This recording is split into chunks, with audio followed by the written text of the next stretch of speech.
Qui suis-je? Je suis l'attraction la plus populaire de Vancouver. Je supporte des charités et les gens viennent du monde entier me visiter. Bonjour classe.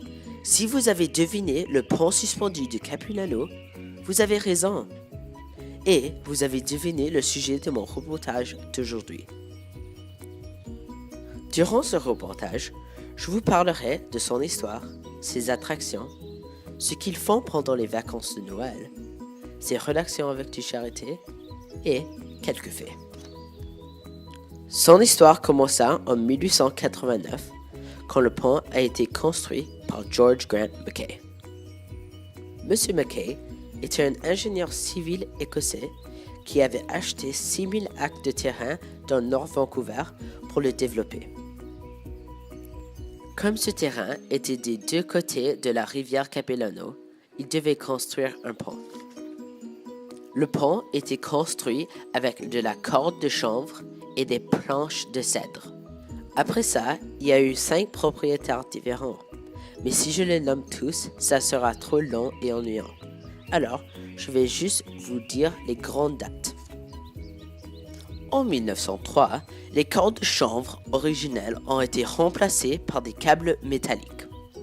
En 1935, le propriétaire de l'époque a invité les Premières Nations locales à mettre leur art et totem près du pont. En 1956, le pont a été complètement reconstruit en moins de 5 jours pour être tel qu'il est aujourd'hui.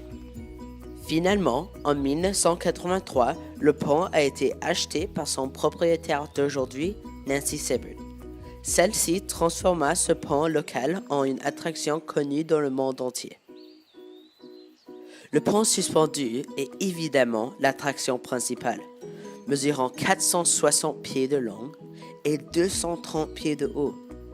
Mais Mme Sibbard a créé plusieurs autres attractions. Il y a le Treetop Adventures, un système de passerelle dans les arbres qui est à 98 pieds du sol. Il y a le Cliff Walk, qui est une passerelle suspendue de la paroi du canyon. Et elle a construit plusieurs sentiers où tu peux voir des animaux, la nature et des grands arbres, dont certains ont plus que 500 ans. Les arbres que tu peux voir sont ceux qui représentent la Colombie-Britannique, tels que le Douglas Fir, le sapin et les cèdres rouges. Pour Noël, tout est décoré avec des milliers de lumières.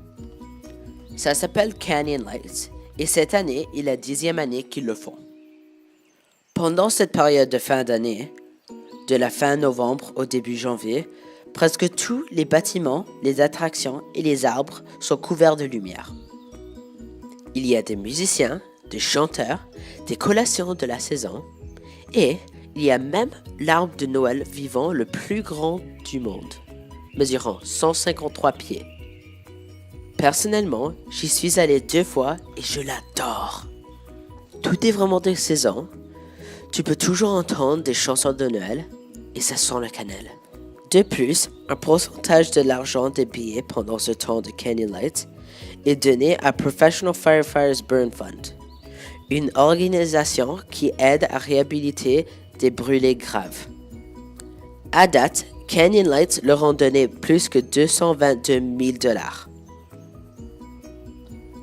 Avant de finir, je veux vous dire quelques faits. Le pont suspendu de Capilano est apparu dans plusieurs émissions de télévision, comme MacGyver, Slidero, The Crow, Stairway to Heaven et Psych. Au début de ma présentation, quand je vous avais dit que le pont suspendu de Capilano est l'attraction la plus populaire de Vancouver, ce n'était pas une blague. En moyenne, il y a plus de 2200 visiteurs par jour pour un total de 800 000 par an. Si tu mettais la statue de la Liberté au fond du canyon, le pont serait au niveau de ses épaules. Le pont est tellement bien construit et solide qu'il pourrait porter 96 éléphants adultes. Et finalement, un événement plus sombre, mais avec une fin miraculeuse. En 1999, une dame a laissé tomber son bébé de 18 mois du pont.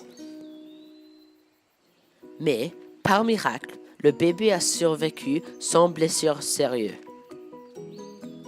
Merci beaucoup pour m'avoir écouté et j'espère que vous pourriez être touriste dans votre propre ville et aller visiter ce lieu fantastique.